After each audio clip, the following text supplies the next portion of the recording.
My name's Udgar Parsons from Growing Spaces. And I'm Pooja Parsons from Growing Spaces, and we're here to help you see the best way that we know to optimum health. So in our last video, we explained that a healthy diet is a foundation of a healthy life. And so if you haven't watched that video, we highly recommend that you go and do so, and we'll be right here when you get back. So in that video, what we did is we explained how so many people across the country have improved their health, including a lot of my friends, through eating a plant-based whole food diet. And alternative health practitioners across the nation are recommending that kind of diet along with other health-giving measures. So that's what that video is about, and we hope you're going to enjoy this video. So follow us as we explore different ways to get yourself out of the whole industrial food system and come back to a natural way of living. So this video is going to show practical and realistic ways that you can easily access healthy, fresh, organic food.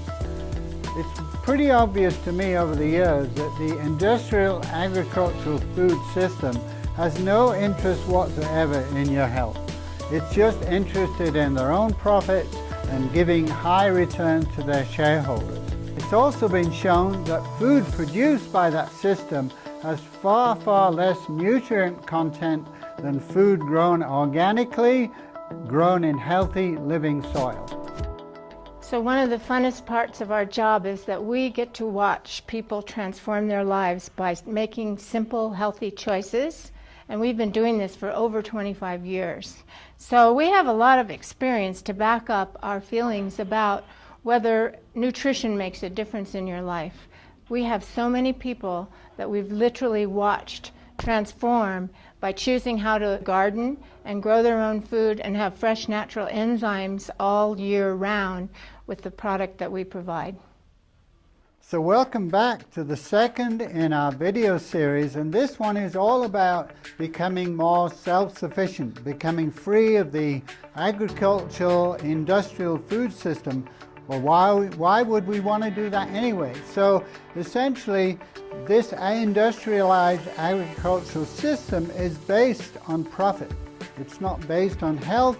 It's not based on our body's needs. It's simply based on big companies making money.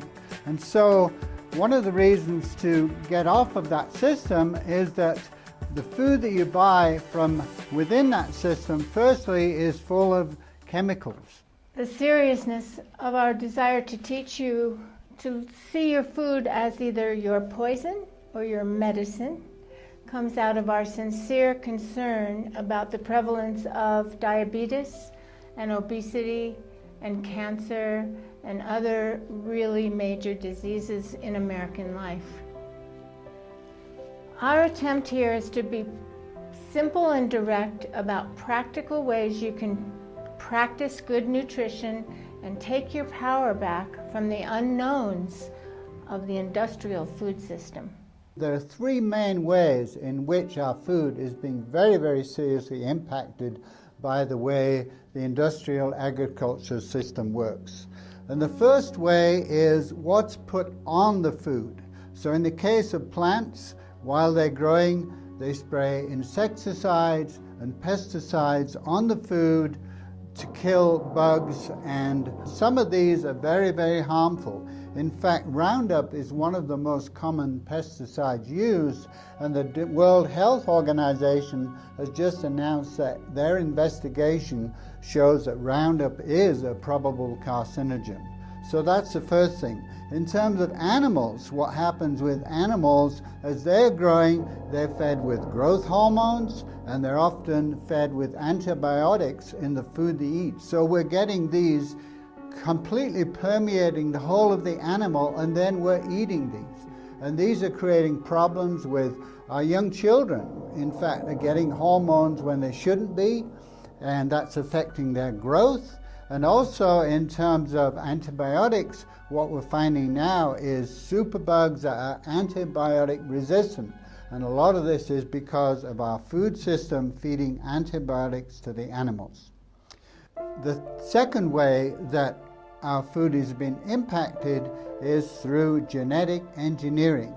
Now, over the years, there's been natural selection. If you get a healthier plant or a color that you like, they breed that and start to produce that. If a plant gives bigger fruit, they produce that. But that's not anything to do with what's happening now. They're actually exchanging molecules actually in the cells of the plant and bringing molecules from another plant, and this has never happened in nature. And we don't know the long-term effects of these. And there's been a lot of studies that have shown that this can produce very, very damaging effects on animals and humans. So genetic engineering is something that's out there. The problem with genetic engineering is that in this country, there's no labeling.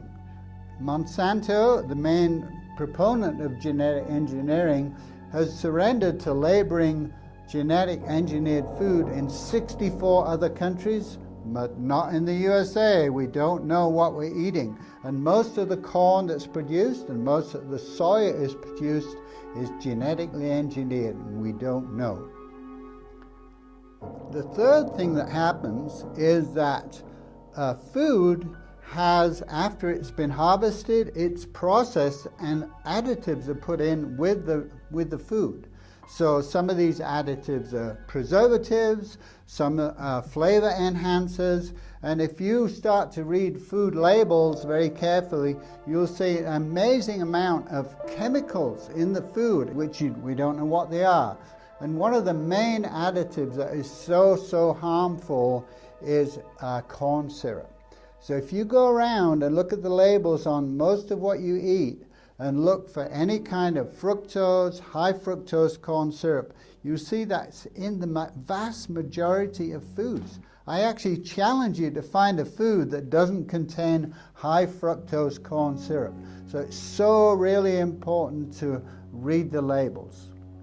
So you might say, well, what's the problem with a little bit of high fructose corn syrup? It just makes the food a little sweeter. There is a major problem. 1 out of 3 children is going to be obese or have diabetes. So our attempt to teach you about food is an attempt to help in that healing crisis. So another problem with high fructose corn syrup is that it causes a sugar spike in our blood. Now, if you eat a piece of fruit, sure, it contains sugar, but it contains all these other things as well. And the problem with high fructose corn syrup, it's a refined sugar product. It causes a spike of sugar in the blood, which then the pancreas has to release insulin to counteract this sugar spike, which is why you start to be diabetes prone.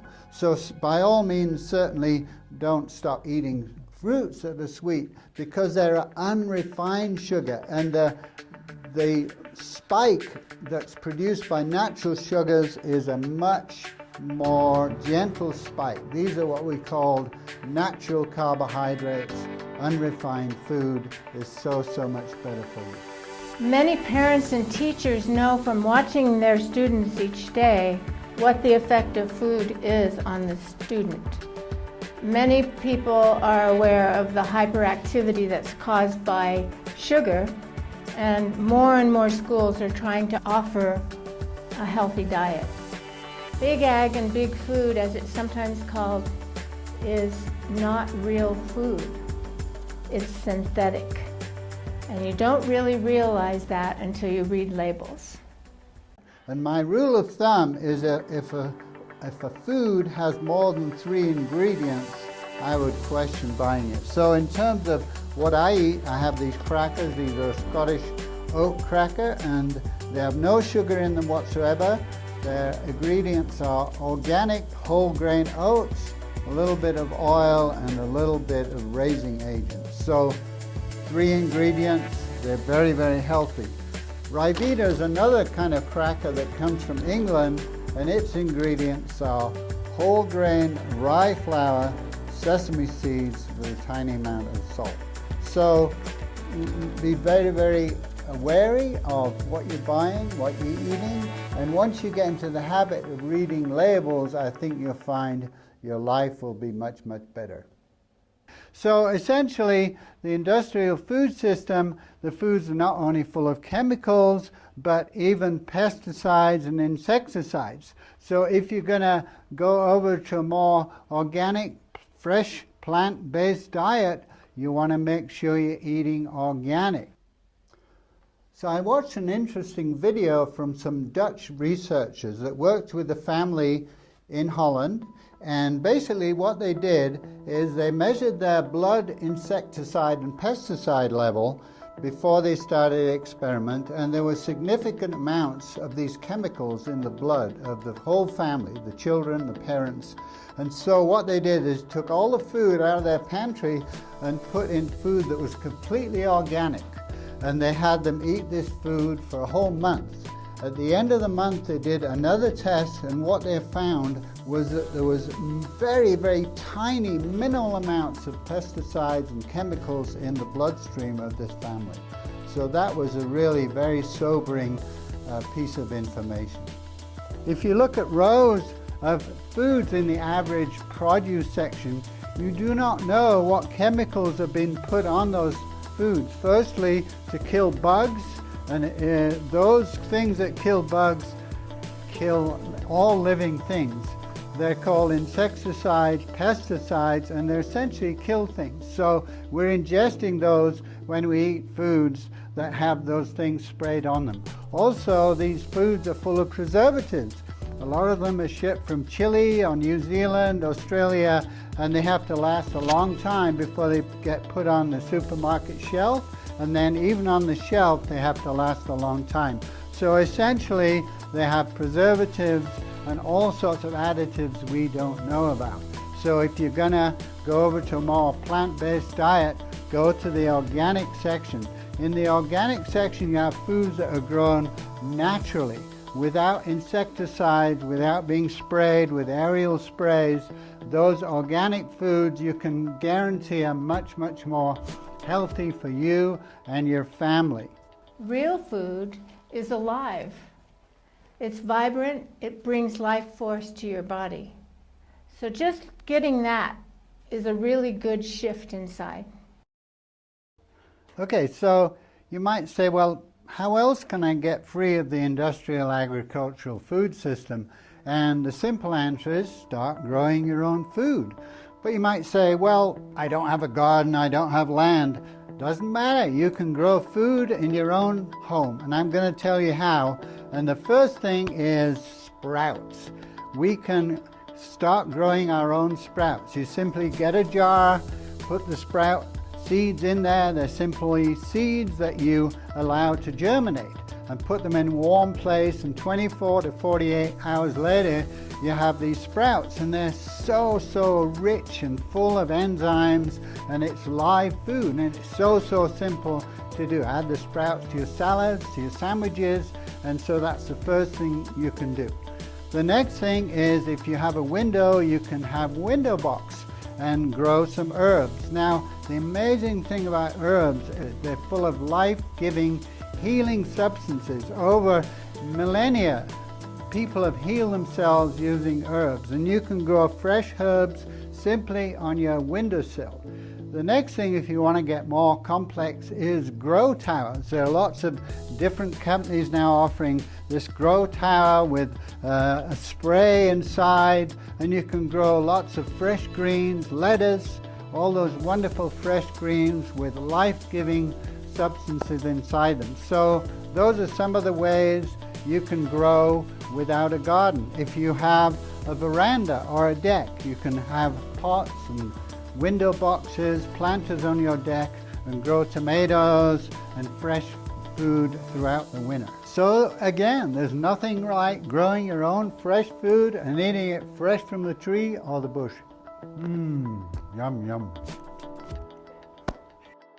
So in this video, we've outlined some of the disadvantages of the industrial food system and how you can get around that. And the first thing that's really important is, in my opinion, to read labels, and especially be on the look out for high fructose corn syrup. It's very, very harmful without people knowing. It's snuck into all sorts of food. So read labels, make sure you know what you're eating, and wherever possible, eat whole food. And the next thing is to buy organic.